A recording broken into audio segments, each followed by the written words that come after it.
Hi everyone, welcome back to another video from EurekaCrystalBeads.com. Before I get started, make sure to go check out our channel and see the other videos. And if you like what you see, hit the subscribe button and that little notification bell, and you'll get notified every time we put up a great new video.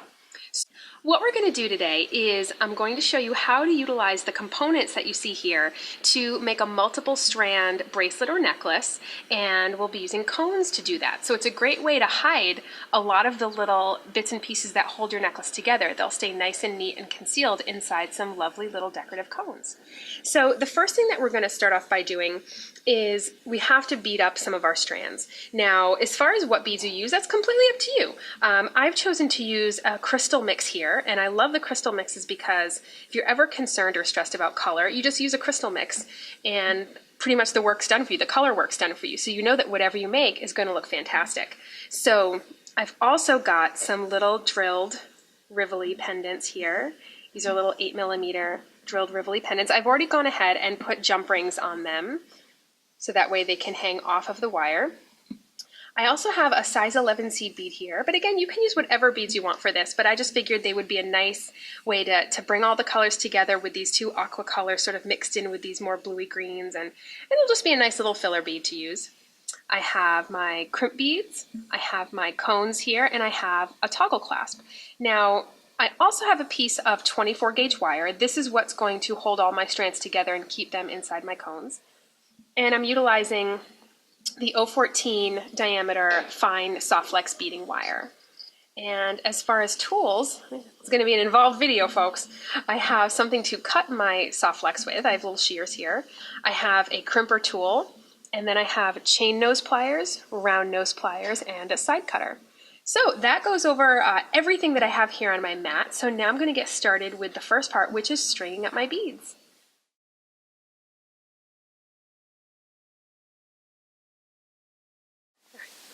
Alright, so what I've gone ahead and done is I have strung up beads on 3 different pieces of softflex, and just the particular design I decided to do was to have each strand be a little different. So we have sort of just a simple seed bead and crystal strand, another one that just has a lot more crystal than the last one, and the third one that has those little rivoli pendants hanging down, which I thought sort of all combined together would make a really beautiful sort of summery bracelet.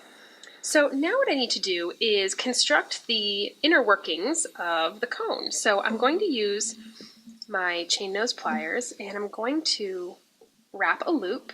And if you go back, you can see some of our previous videos that will go over this step much more closely. I'm just going to do it a little bit faster here for the sake of the other things we're going to learn in this video.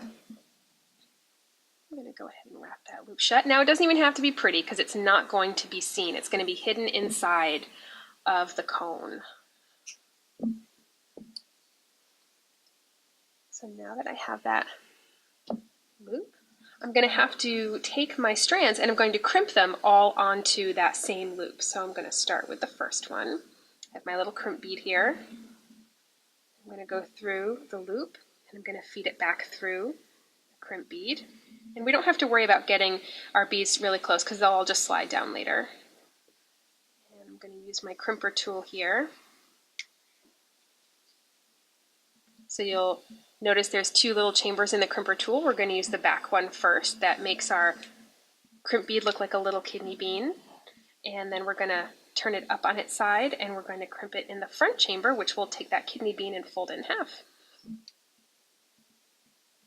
Now I'm going to snip off some of this wire.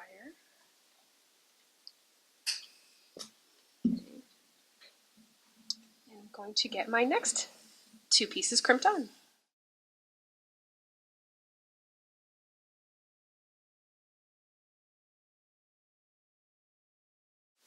Okay, so now that I have my 3 strands all crimped onto that wire there, I'm going to have to go and make the other side of this, because what's going to happen is this wire is going to go through my cone and everything is going to get pulled up inside the cone, and then you won't see all of the crimping that I just did. But we want to get the other side created first. So I'm going to go ahead and cut off half of this wire here, and I'm going to make a loop for the other side.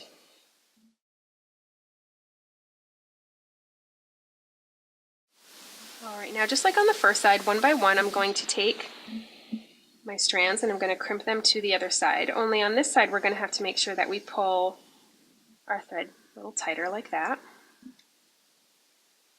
But the crimping process is going to be the same.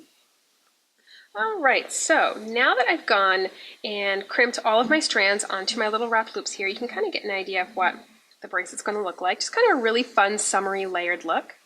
So now, to finish it off, these wires will get pulled up into the cone here, just like that. You can even top it with a little bead if you'd like. And I'm going to wrap a loop right on the very top. Although, you know what, I think I'm actually getting pretty long in my length, so I think I'm going to leave that little bead off there. And I'm going to start to make that wrap loop. And again, we have some great previous videos that will show how to make a wrap loop a little bit more step-by-step and in-depth, so if you find that you have a hard time doing it, those are great to check out. So before I wrap my loop shut, I'm going to thread my clasp right onto it.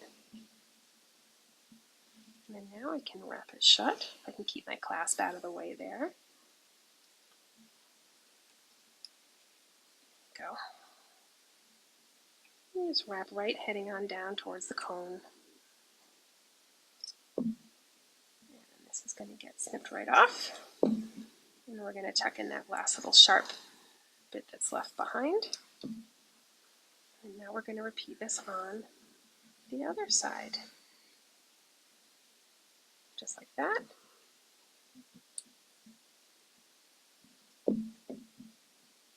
Make our loop. Remember, you have to thread your clasp on before you wrap your loop shut. Don't feel bad if you do that a couple of times. It happens to all of us. And now we're just going to wrap that loop shut. Just a few times, just enough to fill in that little bit of space there. And then make sure to tuck in that little sharp edge. And we have an adorable little bracelet that is just fantastic for the summer. So we're going to go ahead and link you in the description box to all of the different components that we use to make this in case you want to make one just like it yourself. Again, the crystal mixes are really, really great because no matter what you put together, you know that the colors are going to work wonderfully. So it's a great stress-free way to pick out your beads. It's just by using a pre-made crystal mix. I have a great little toggle clasp here, some awesome cones, and then just some other little elements hanging off. But really, you can use this technique with, of course, whatever beads you want. And to make a necklace, you would have just made your strands a lot longer. And you have a beautiful, neat, and very clean way of finishing off a necklace without having to show all of those crimps or having to utilize a bunch of crimp covers and having it get a little bulky looking at the clasp. The whole area just looks nice and finished. So that's all she wrote, folks. See you next time.